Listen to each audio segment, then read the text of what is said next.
Cuando todo está en silencio, acompaña al Padre Dimas Acuña en esta noche. Damos gracias al Espíritu Santo que nos ha inspirado este encuentro durante estos días para meditar acerca de la primera semana de Adviento que ya transcurrió, pero que nosotros ahora retomamos para que de esta manera nosotros, recibiendo la palabra, hagamos una relectura y podamos seguir en esa comunión con la espiritualidad del tiempo de Adviento. El miércoles la palabra fue Isaías 25, 6 al 10. El Señor preparará un festín para todos los pueblos. Y Mateo 15, 29 al 37, donde Jesús siente compasión por la gente porque no tienen nada que comer. Estas dos lecturas van precisamente relacionadas porque la profecía de Isaías en el capítulo 25, versículo 6, habla de un festín. Quiero que lo tengan presente. Esto es uno de los textos más hermosos que de la profecía refiriéndose a la Eucaristía se refiere. Porque en sí el profeta lo que está haciendo caer en cuenta es que se va a realizar un banquete donde en ese banquete se va a dar el mejor vino, donde se va a dar la mejor comida. Podemos leer el texto de Isaías capítulo 25, versículo 6, el banquete en el monte Sión. Nuevamente caemos en cuenta, por gracia y por la luz del Espíritu Santo, que este monte, cuando tú piensas en el banquete, en un monte donde se van a reunir todas las naciones, tú piensas en el monte Everest, o piensas en la Sierra Nevada de Santa Marta, que mide 5.800 metros.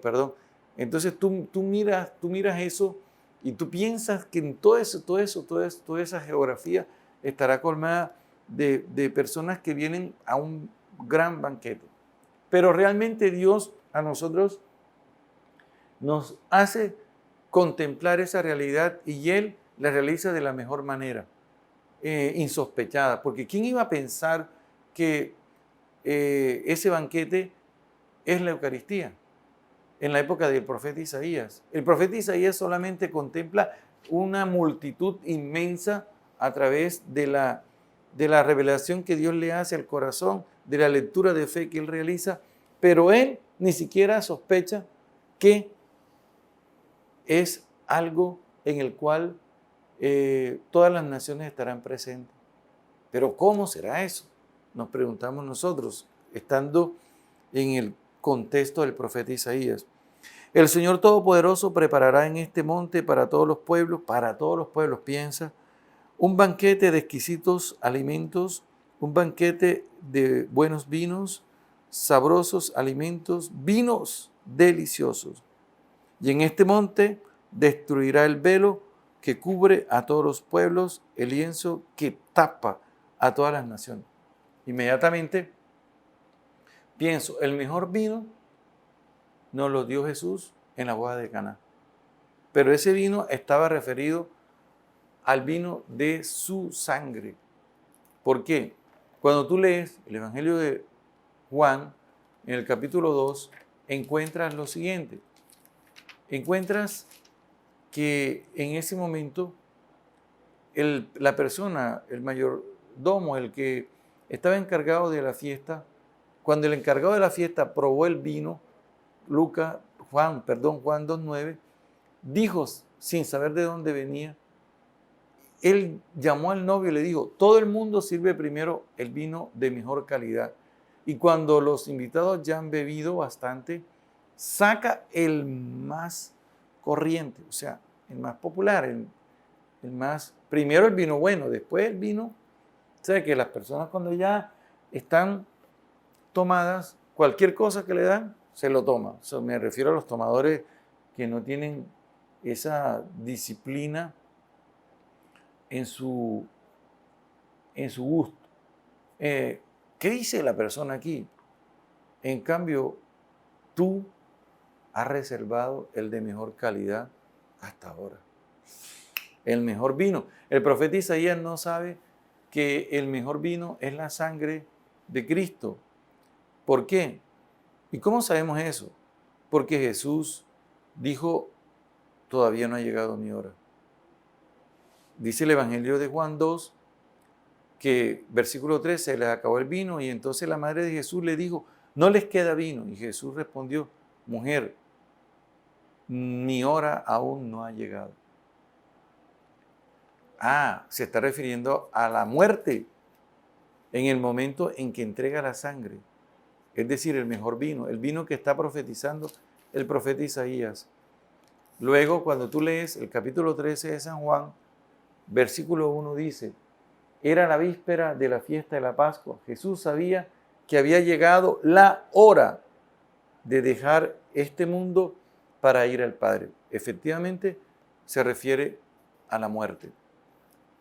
Incluso, él, refiriéndose a esa hora, en el capítulo 12, versículo 27 dice, me encuentro profundamente angustiado, pero ¿qué es lo que puedo decir? Padre, líbrame de esta hora. De ningún modo, porque he venido precisamente para aceptar esta hora. Hermoso. Es decir, la hora, cuando Jesús le dice a la Virgen, no ha llegado mi hora, es la hora de la muerte, de derramar el vino, su sangre. El profeta Isaías dice en este capítulo que estamos leyendo, capítulo 26, que en ese monte destruirá el velo que cubre a todos los pueblos, el lienzo que tapa. Efectivamente, se refiere precisamente a la Eucaristía. Me encanta, porque fíjate que Cristo celebra la Eucaristía en ese espacio, en ese monte Sión. Ahí celebra la Eucaristía. Y ahora la Eucaristía es un banquete que celebramos, mira, todos los pueblos.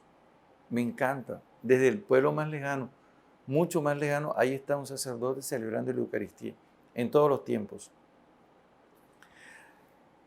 ¿Qué ese velo? ¿Cuál es ese velo? Ese velo se refiere a la ignorancia que nosotros muchas veces tenemos porque no meditamos la palabra de Dios. San Pablo dice en la carta a los Corintios, en la segunda carta, en el capítulo 4, se refiere precisamente a ese velo. Dice 2 Corintios capítulo 4, así, versículo 3. Y si la buena nueva que anunciamos aún está oculta, lo está para los que se pierden, para esos incrédulos, cuyas inteligencias cegó el Dios de este mundo, para que no vean brillar la luz gloriosa del Evangelio de Cristo, que es imagen de Dios. Porque no nos anunciamos a nosotros mismos, sino a Jesucristo el Señor, y no somos más que servidores de ustedes por amor a Jesús. Pues el Dios que ha dicho, brille la luz en la oscuridad, es quien ha encendido esa luz en nuestros corazones para hacer brillar el conocimiento de la gloria de Dios que se refleja en el rostro de Cristo. Eso lo dice ahí, y específicamente en 1 Corintios 3, 17, en 2 Corintios 3, 17, se refiere también precisamente a ese velo, y se refiere también a esa luz que Él viene por medio de la palabra a instruirnos y a vencer toda tiniebla.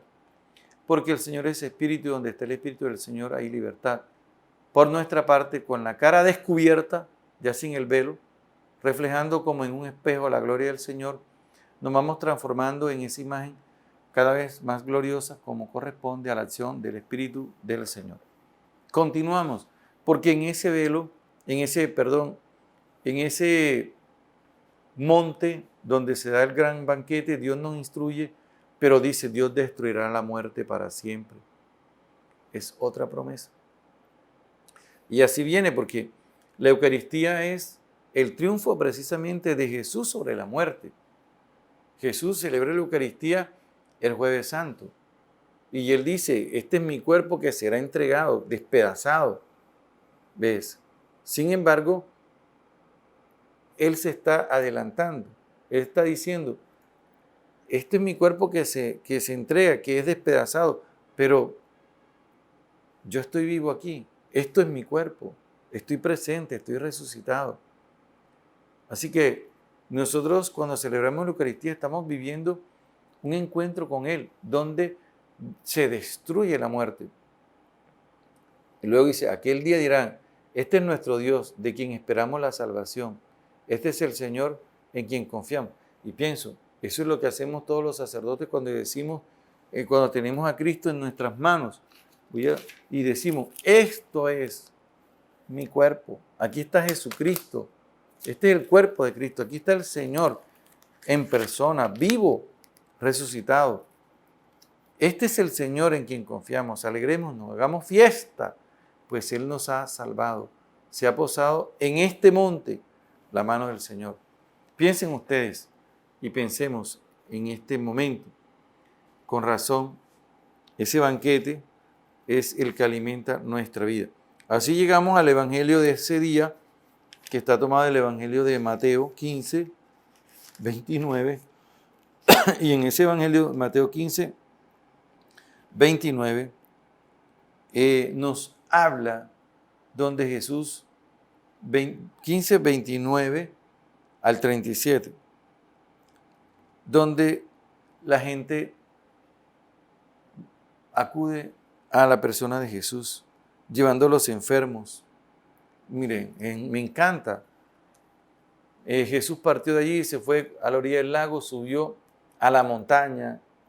No es el monte Sión, se refiere a otro monte, pero tiene relación porque la montaña es el encuentro con Dios. Y se le acercó mucha gente, trayendo cojos, ciegos, sordos, mancos, otros muchos enfermos, los pusieron a sus pies, los sanó.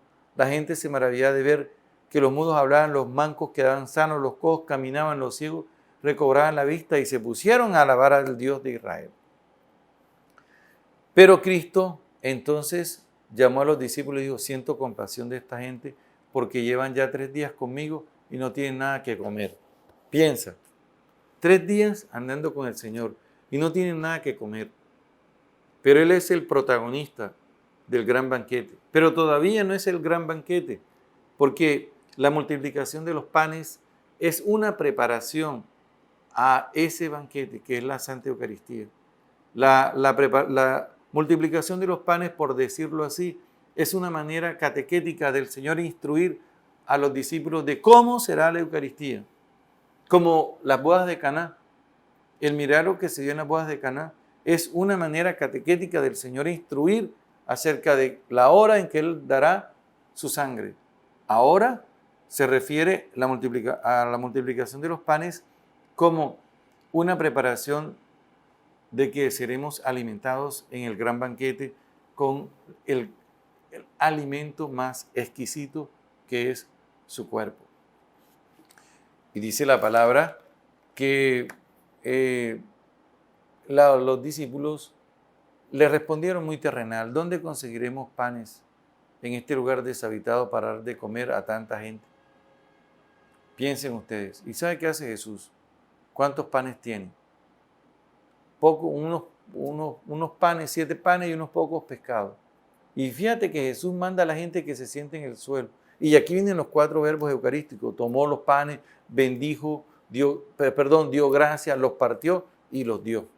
Esa es la manera catequética de Él ir preparando a los discípulos para el gran banquete, que es la celebración de la Eucaristía, donde Él va a dar su sangre y donde nos va a dar de alimento su cuerpo santísimo.